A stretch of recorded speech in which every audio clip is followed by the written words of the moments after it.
Hi, my name is Farron Smith, and this is an oral presentation for Cultural Diversity DO1 for Vincennes University.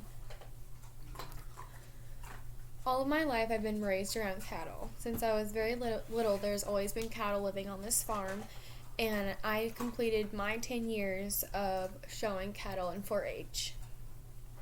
Whenever I had to start investigating our heritage, I already knew a little bit about it due to being my dad being a third generation farmer. My great grandpa raised Herefords, and then his dad raised Angus mixes, and now my dad is raising cattle, but as a different sort of field of cattle. We raise show cattle than butcher cattle. This presentation will be about how cattle is an important part of our heritage. Heritage is a person's unique inherited sense or family values.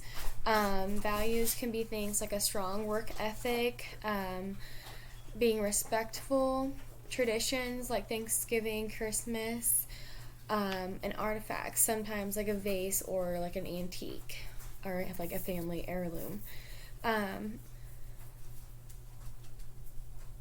Generally, a few decades ago, farming was very popular because you had to do what you had to do to get by to be able to survive, and that was planting corn and gardening and raising animals on your farm. And now that has gone away to more just big cities and farmers out west farming and doing fields of corn and soybeans. So we aren't mass grade farmers, just more local city farmers. There are no rules, regulations, or laws that inhibit us from raising cattle. We do have to pay taxes and property taxes, and there's a lot of other things that come with raising cattle, like feed bills and vet bills. Throughout my life of 4-H, we were able to have other opportunities like local county fair as well as state fair. We also were able to travel to jackpot shows where we would show our cattle in front of audiences in different states. Sometimes they were more national level shows where only one type of breed were able to participate in that show. The 10 years of raising cattle taught us a lot of morals and our values and our hard work ethic. Every single day, you had to wake up and feed the cows, and make sure that they're all accounted for, and then we were able to get ready for school. In the summertime, we had to be able to wash them and get them ready for their day, essentially, before we did our day.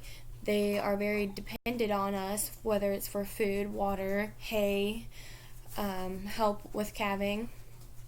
We spend all fall, winter, spring, and summer preparing for just a few shows and for the end goal of breeding.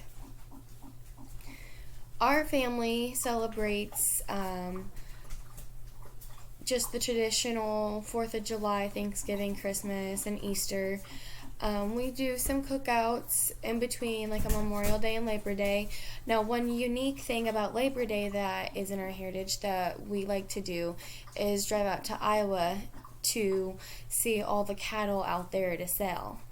Essentially, my mom calls it yard sailing for cattle. We just go from farm to farm viewing all the cows. Something I would like to show is how my dad keeps track of the nutrition and due dates of our cows. He has them all written down on his calendars. He's got several years worth. This is just from January of 2020.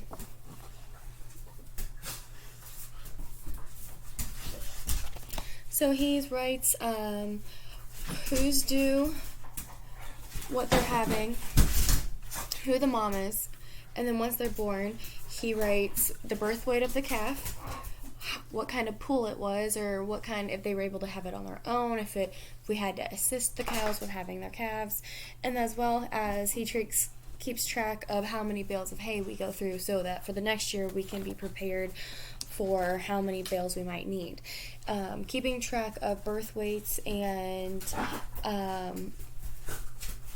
how the cow was able to have its calf helps him know in the future on how to breed them. We do a lot of artificial insemination on our cows, where we have the semen shipped to us, and my dad artificially breeds them when they're in heat.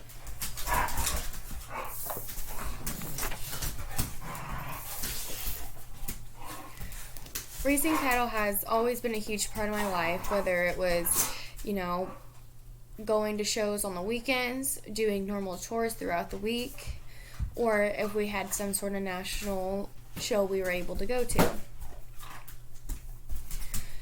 It has been a big concept in our lives that they depend on us and that we have to work hard to be able to keep our cows healthy and ready for their shows.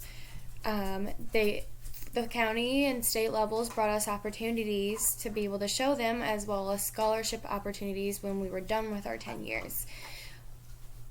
This has helped, shape who I am as a person, as well as it will help me shape my kids on when they learn and when their kids raise cattle and so on. The difference between each generation is that cattle raising is evolving, especially in what type of field you go into. My great-grandpa raised Herefords, and my grandpa raised Angus mixes, and they did more at a butcher level, where they were just doing feeder cattle. It wasn't about the value, it wasn't about the quality, it was more about the quantity, whereas my dad likes to raise them to be more of quality than quantity.